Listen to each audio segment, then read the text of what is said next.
俺も親父やお袋みたいに最近病気がちでな。ひょっとして先日の健康診断で何か悪いところでも見つかったの？どんな病気？貧血病だ。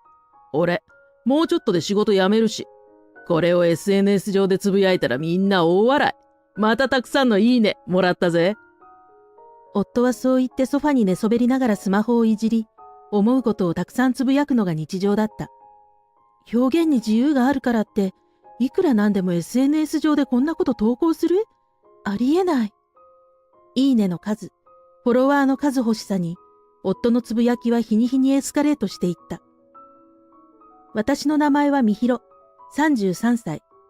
2つ年上の夫サトシと結婚して8年となるが、子供はいない。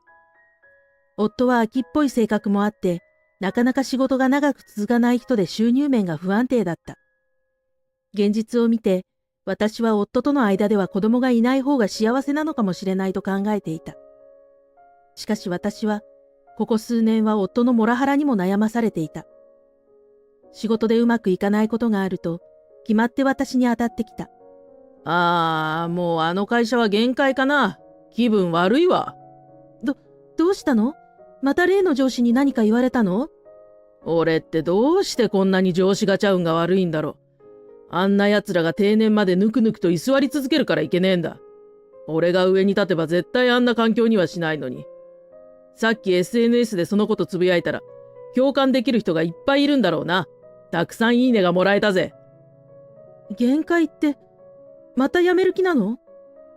そのつもりだ。悪いか？いや、そんな、サトシさんの思うようにやってもらえれば。だよな。身寄りのないお前はここに住まわしてもらってるんだからな。文句は言えないわな。夫はそう言ってソファに寝そびりながらスマホをいじり、自分で SNS 上に上司に対して思うことをたくさんつぶやくのが日常だった。早くに両親を亡くした私は、結婚後に勤めていた IT 会社を退職し、義実家に近いマンションで夫と暮らしていた。いつも笑顔で仲睦まじく元気だった義両親の存在が羨ましく、実の親のように接していた。ところが、3年前に義父が脳梗塞で倒れて以来、一命は取り留めたものの歩行困難となってしまい、要介護となった。ヘルパーさんを雇っての介護となったが、在宅ワークが落ち着いた時には、必ず義実家に顔を出すようにしていた。いやー、みひろさん。本当にいつもすまないね。いえいえ、私もお父さんのことを見ながらでもできる仕事を見つけることができましたので、こういった働き方もあるんだなぁと自分に新たな発見がありました。お父さんが謝ることなんてないです。むしろ感謝しています。私は義実家に通いながらも、パソコン一台で何とか生活費を稼げるようになった。さらに、退職した前の会社からも、この案件をやってもらえないかと受注することになって、私はライティングで数をこなしながら生活していた。在宅ワークで生活費を稼げるようになったのは、退職した会社からの案件が大部分を占めていた。その分だけ、私はスタッフに感謝される人間であったと、元上司に言われるほどだった。本当にみひろさんは強い子だ。何をするのでも気持ちが前向きで見てて気持ちいい。その反面、サトシのやつはろくに仕事も続かず、ずーっと遊びほうけて。まあ、人間、得て増えてがありますから、そのうちサトシさんも自分に合う仕事が見つかる日が来るかと思ってます。それだといいんだがな。義父は常々夫のことを心配していた。夫は義父と距離をとっていて、同じ家族であっても一緒に食事などをとることはせずに、ろくに会話もしないでいた。最近は病気がちな義母も何かと夫のことを心配していて、サトシはね、昔はあんな人間ではなかったんだけど、やはり友人知人にすぐ影響されやすいタイプなのね。私が甘やかしてしまったから。私もサトシさんとはもうちょっと互いに意見できるような間柄でいたいとは思っているんですけど、私が言うとなかなか聞いてもらえなくて。こんなにいい奥さんをもらっといて、申し訳ないわね。夫は義母とは話をするのだが、何か義母が意見しようとすると、毎度子供のように反抗的な態度を取るのだった。夫が家に帰ってきた時に、親御さんが思うことを伝えてみることにした。はあ？親父が俺のことが心配で？うん。もうちょっとお父さんのこと気にかけてもらいたいかな。家族なんだし、実の親なんだし。俺としては早くくたばってもらいたいんだがな。え？何をそんな。散々溜め込んでるんだろうよ。昔からろくに金もくれずだったからな。こっちが必要としている時でも知らんで一周されてたからな。何の恩も感じてねえよ。それはサトシさんのことを思って。俺のことを思ってるんだったらポンと出すだろ普通。ほんとドケチな親父で何度も困ったことあるぜ。あ、金のことで思い出した。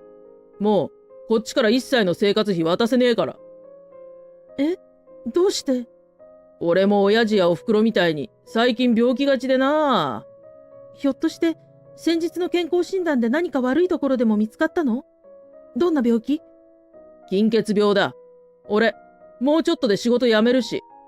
これを SNS 上でつぶやいたらみんな大笑い。またたくさんのいいねもらったぜ。お前はずっと家にいる兼業主婦なんだろ？稼ぎがあるんだったら全額生活費に入れてくれればいいだけの話。じゃ、そういうことで。ちょっと、いくらなんでもそれは無理よ。私にだって。なんだよ。ずっと家にいるんだったら、エアコン消すなり、洗濯は3日に1度にするなり、風呂沸かさないなり、食事は毎日1食にするなりして節約しろ。食事は毎日1食って、大食漢のあなたができること？俺は俺。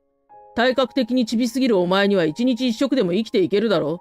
普段家にいて、そんな体力も使わないわけだし。それはいくらなんでもひどすぎるわ。まあ、1日1食はいいとしても、他で節約してなんとかやりくりしろって話だ。わかったな。ただでさえ稼ぎの少ない夫が、少額でも入れていた生活費と私の在宅ワークで何とか家計のやりくりをしていたのに。ただでさえモラハラ気質な夫に、変に言い返すと、今度は何をされるかわからない。私は呆れてしまい、それ以上何も言わずにいた。いつものようにソファでスマホをいじりながら寝そべっていた夫は、そのままいびきをかいて寝ていた。手元にあるスマホを覗くと、普段夫が SNS 上でつぶやいていることがどんなことなのかを目にした。表現に自由があるからって、いくらなんでも SNS 上でこんなこと投稿する？ありえない。夫がつぶやく内容は普段の生活のこと、上司や義父など人を小馬鹿にすることは当たり前。少々過激で同行しているが、それが好きで支持する人もいて、フォロワー数が1万人以上を超える人気のアカウントとなっていた。夫は臆することなく普段思うことをつぶやくことで、自尊心を保っているようだった。数日後、義父から電話がかかってきた。すまんな。妻が熱を出して倒れてしまってな。サトシには連絡がつかなくてな。え？お母さん大丈夫ですか？まあ、なんとかといったところだが、体の節々が痛くて辛そうでな。私、すぐに向かいます。ちょうど在宅のライティングの仕事が落ち着いたところだったので、私はすぐに実家に向かった。義母の体温は40度近くあって、動くのが厳しそうだった。義母の看病と同時に、義父の介護も見ないといけない。私は夫に電話をかけたが、夫は一向に電話に出ることがなく、お母さんが苦しそうなので、しばらくの間家を留守にして、あなたの実家にいます。と、仕方なくメッセージを入れた。すると、夫はすぐに返事を返してきて、俺はたった今青森に出張が決まった。親父とお袋を頼む。と、メッセージを返してきた。出張？しかも会社を辞めるのに？結婚して今まで出張なんて一度もなかったはず。それほど自分の父親と会うのが嫌なのか。母親が病気で辛そうなのに何とも思わないのか。私は最近の夫は常識のない人に思えてきた。私が病院に連れて行くと、医者から義母は風邪をこじらす一歩手前だったとのこと。安静を取るようにと言われた。私は義実家でパソコンを広げて在宅ワークをこなしつつ、義両親の看病と介護にあたって4日目のこと、夫から電話がかかってきた。お袋どうよ？お母さんはなんとか落ち着いてきたかな？そっか。親父はくたばったか？もう、なんでそんな汚い言葉を使えるの？汚い言葉って、本心だからな。まあ、親父はお前に任せとけば安心だろ。ヘルパーさん雇うのも金かかってしょうがないしな。電話の向こうで明らかに笑っているように言う夫は、急に私に心にもないことを言い始めた。そうそう。お前がいない間にマンション解約して、お前の荷物を全部俺の実家に送っておいたから。え？これからはそっちで暮らしてくれよ。お前には1ミリも愛を感じなくなってな。出張中じゃなかったの？青森に。ああ、あれは嘘。これはチャンスだと思ってな。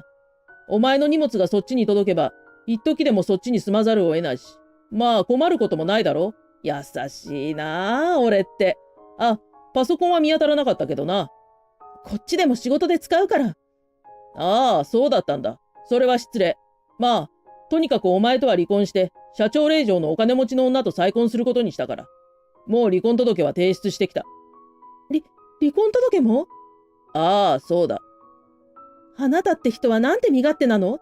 自分の親のことを私に全て押し付けて、勝手に人の荷物を人様の家に送るとか、一体どういう神経してるの？本当にありえない。義実家にいる私は、義両親のことも考えずに大声を上げて怒鳴ってしまった。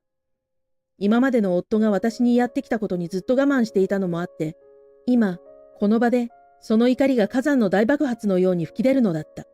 おうおう、お前が怒るなんて珍しいことがあるもんだな。もっと怒れ。ますます俺のことが嫌になるだろうよ。離婚してやるから、お袋の看病、親父の介護をよろしくな。離婚して自分の親の面倒を見ろとか、全く意味がわからない。夫は笑いながら電話を切った。私はこみ上げてくる涙が止まらず、両手で顔を覆っていた。夫が言うように、私は人を怒ることなど全くしないに等しい。我慢し続けた結果、夫を甘やかしてしまい、何でもやってもらえる都合のいい女となっていて、感謝の一つすらもない。さらに、こんなタイミングで離婚するだなんて。私はそれがとても悔しくて、感情をコントロールできずにいた。その姿を見ていた義母は、みひろさん、サトシと何かあったのね。お母さん、私。もう涙が止まらず出てきて、言葉もうまく作れず、気が動転してしまっていた。本当にごめんね。ひどく傷つけられたんだね。もう我慢しなくていいんだよ。私はすべてのことを義母に話した。同じ女性同士で心が通じ合えて、優しく理解を示してくれた。義母は、義父と私を交えて話すことを提案してくれた。あの大バカ息子め。こんな優しいみひろさんになんてことを。荷物がもう届くみたいだけど。みひろさん、本当に申し訳ない。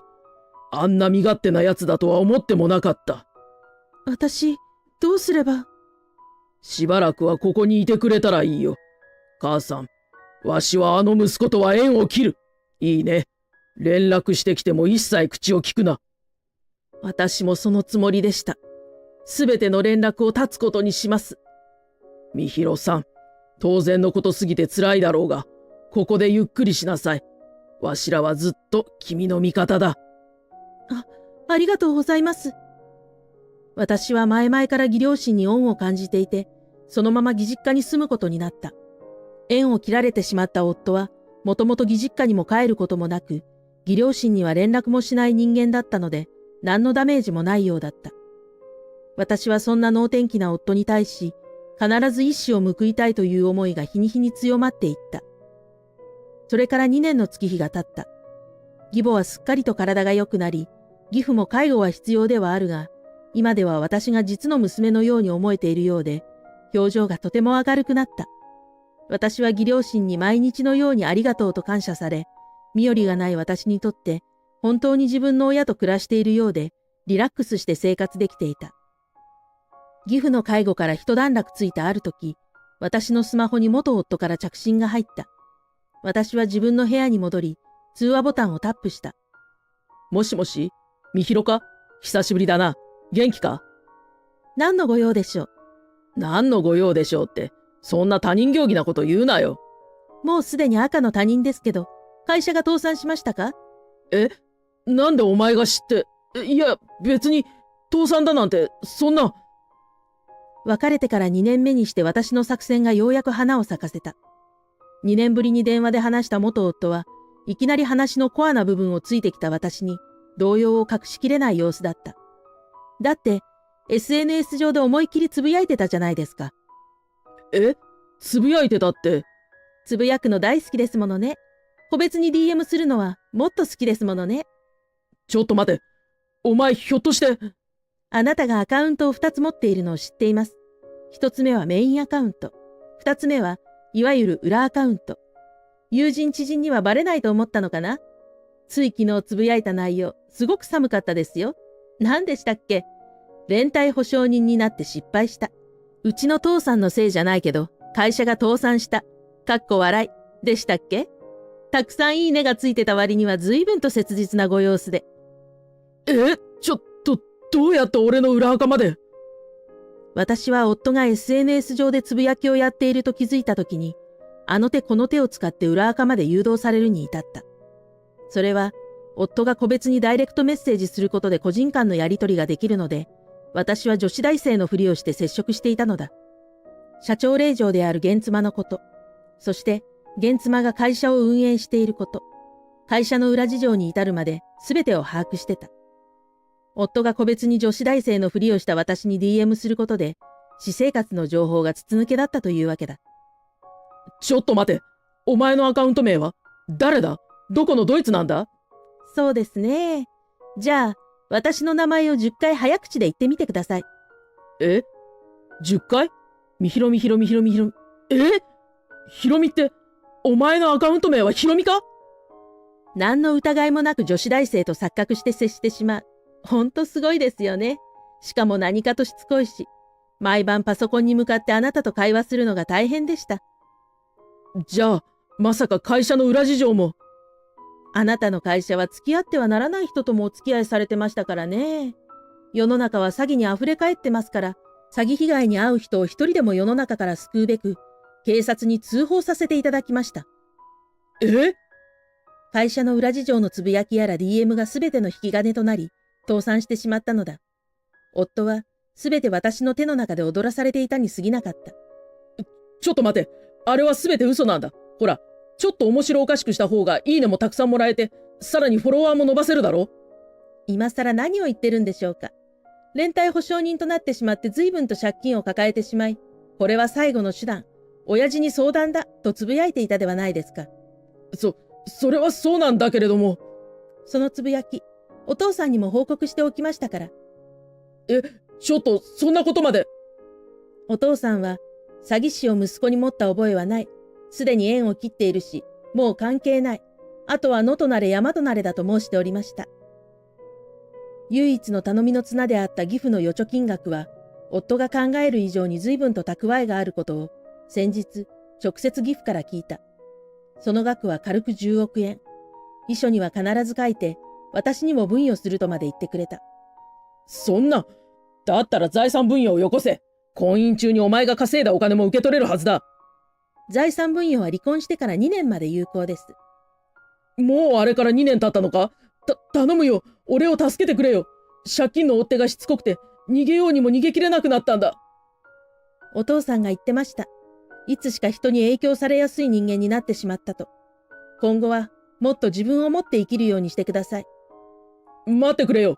今からそっちに行くから。あなたの実家に？そうだ。ちょっと待ってろ。親父にもよろしく伝えておいてくれ。すでに引き払っていますが。まあ、今住んでいるところ、見つけられないと思います。管理も厳しいし。お父さん、あなたがそうなることを知ってたんでしょうね。せいぜい詐欺まがいなことはやめて、まっとうな生活を送るようにしてください。あと、私のアカウント名ひろみは、この場をもってアカウントを削除します。すべて DM の内容は証拠として取ってありますから。ちなみに、慰謝料請求は3年まで有効ですので、しっかりとお支払いくださいね。それでは。ひろみ、じゃなくて、みひろ、待ってくれ。俺を見捨てないでくれ。そう言って、私は夫とのすべての連絡を絶った。ここまで元夫がお金に対する執着心がすごいものとは思わなかった。借金取りに追われて、生きるのに必死なのだろう。慰謝料と会社で負った多額の借金。元夫はお金が全くないようで、日雇いのバイトをたくさん掛け持ちしているのだとか。再婚相手はお金持ちの男性と再婚したのだとか。乗り換えられたというのだから、一気にど不幸となってしまった。もし完済したとしても、元夫は果たしてお金に嫌われない人生を送れるのか。義父はノーという。私は義父の提案で、夫が近づくことができないようなタワーマンションに、義両親と仲良く住んでいる。そのマンションは自由に使ってほしいと、私の名義にしてくれている。さらに義父からは、私はお金に好かれる人だとお墨付きをもらった。私は SNS 上で自分発信するため、ライティングに関することをつぶやくようになってからは、いろんな方とお付き合いできるようになった。教えてくださり、ありがとうございます。と、よくコメントをもらっている。それはライティングに関して有益な情報を発信しているからだ。その関係から仕事をいただき、在宅ワークでも良い収入を得ている。先日は、義両親と一緒に旅行を楽しんだ。人に感謝されると、思わぬ形で返ってくることがある。SNS でも私生活でも、本当にいい意味で、いいねをたくさんもらえるような人間になりたい。